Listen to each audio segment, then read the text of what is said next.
Hey everyone, Scott here to discuss The Exorcist 2, The Heretic, starring Linda Blair, Richard Burton, Louise Fletcher, Max von Sydow, Kitty Wynn, Paul Henreid, and James Earl Jones, directed by John Boorman.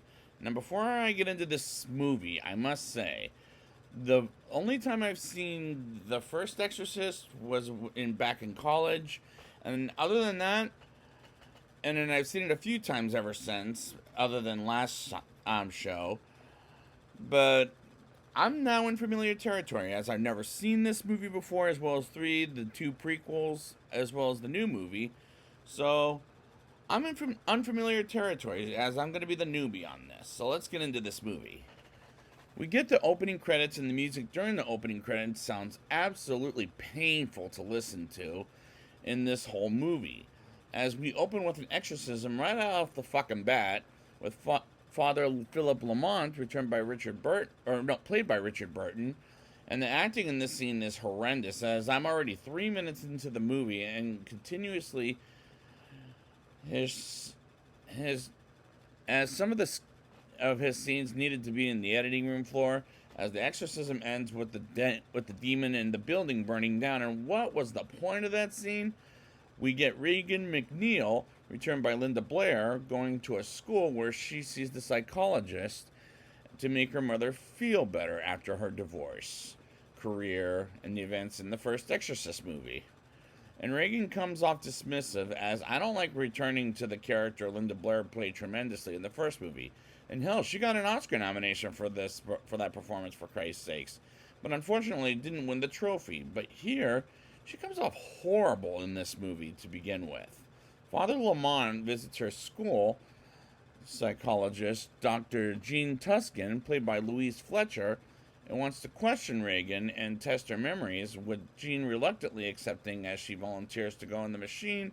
And I didn't buy this, as well as the scene where Regan is on the machine, and another doctor sees when she saw Father Mirren, returned briefly by Max von Sydow, as Father Lamont asks the questions and sees Jean in the world, and he gets in the world to get Jean out of there, and he sees the demon in Regan while she was possessed in the first movie. And I'm starting to think this sequel is pointless. Like, after the first movie ended, I thought, what was the point of making a couple of sequels and a couple of prequels? And hopefully a midquel, as Regan tells Father Lamont to tell Jean to not remember what happened in the world. And this writing is completely dull, as the movie is bland as hell, and the acting falls flat. The building is on fire, and she and Father Lamont help put it out, and they talk about what happened as everyone goes inside. And at this point, I'm bored out of my fucking mind. The demon wakes Regan up and says we're going to fly together like it's a bug, and we get these shots that doesn't make a damn difference in the jungle world, as Regan almost jumps off the building, but luckily gets down from the ledge, as this scene is pointless. And they are pointlessly shot, and this movie has the worst cinematography, as it is embarrassing to look at. Jean goes to Georgetown for a few hours, and she with the priest go in the house from the first movie, and they act like a married couple, which is a bad idea anyways. In the next scene, Father Lamont visits Jean, and they get rudely interrupted by Regan, and they try to see Father Marion in her dreams, but they clearly don't show it, which is irritating, as we get more pointless shots in Africa being attacked by bugs, which I never understood to begin with, and I don't understand it now. Regan acts like Azul, Azazul, what the fuck is his name? I don't care. Which I'm guessing is the demon of some kind, in which Father Marion fought in the past, and honestly, I just don't care. Regan talks to a girl named Sandra, who's autistic and can barely talk, and I did like the way they handled her as an autistic person.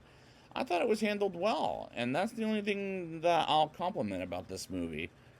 Jean tells Father Lamont to stay away from her, and she gets the autistic girl to talk, and Regan talks to Father Lamont as a scene after he was asked to stay away from her, and It is terribly acted, and we get one thing that I complimented about this movie, and they shed it all away. And I hate that about this movie to begin with. Father Lamont asks to go to Africa for the demon he fought with in the past, and the father relieves him from watching Reagan and his duties as a priest. And we see in Africa some people dancing, and I'm just bored out of my fucking mind, like I said earlier. And why isn't this scaring me is beyond me. Jean visits Reagan on the roof and talks about how Father Lamont needs her help, and that's how Reagan hasn't come to the sessions with Jean for those reasons while he's in Africa. And I can't believe this movie is almost 2 hours long. And I wish this movie was 90 minutes, as 30 minutes of it needed to be in the editing room floor, for example. A tap dancing play that I think is completely unnecessary. And as far as I'm concerned, this movie is too fucking long. The African priest knocks Father Lamont down, and it messes Reagan up from the show, and I can't tell if Reagan was possessed or if Father Lamont is possessed. Meanwhile, another man who's an expert at the Holy Church is in Africa and takes him to find Kokomo, as the editing in the scenes was choppy. Meanwhile, Jean drugs Reagan to sleep and calls to Father Lamont, while Father Lamont finds Kokomo and talks with him about Father Marion, and he steps on something pokey, and he sees the older Kokomo, played briefly by James Earl Jones, which is the same year as the original Star Wars movie. I was surprised. And I like seeing James Earl Jones for what little he does in this movie, as he's an expert on grasshoppers. And that's another thing I liked about this movie, but they shit it all away by the end of the day. Reagan gets out of the school, and Father Lamont comes back from Africa and gets yelled at by Sharon because of what he did to Reagan. And he finds Reagan at a museum they met at earlier in the film, and Jean tries to find Reagan herself while Reagan and Father Lamont sink in to talk with Father Marin, and this script makes no damn sense by the end of it. Father Lamont somehow gets possessed, and how is that possible? It makes no sense.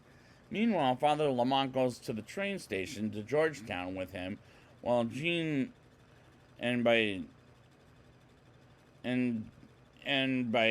with him, Reagan is with him, while Jean and Sharon follow them behind them as they go to Georgetown, and she gets caught by a conductor of the train to buy them two tickets, and Jean helps someone who was in an accident, while Father Lamont talks like he's possessed.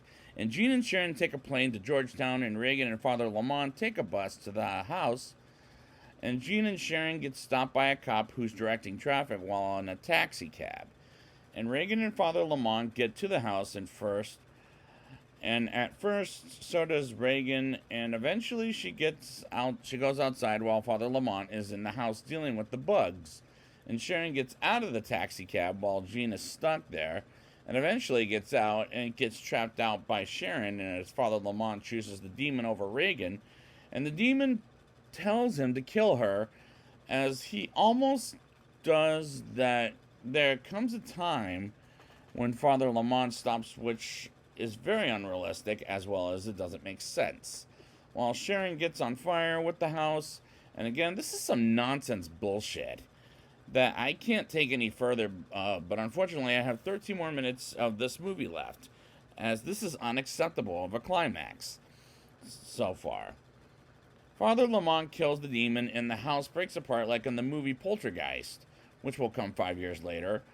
And eventually, Reagan sees Jean, and she tries to get out of the broken house by going in circles around the bug, which makes no sense. Like, why the fuck would she do that to begin with, is what I would question. And Father Lamont goes to Jean and brings Reagan back to her, as Jean tells Father Lamont to take care of her. And I can't make sense of this fucking climax, because it makes no goddamn sense whatsoever. Now it's time for my rating.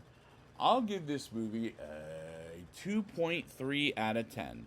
I did not like any of the characters, even the returning Reagan, as Linda Blair came off an Oscar nominee to a Razzie performance.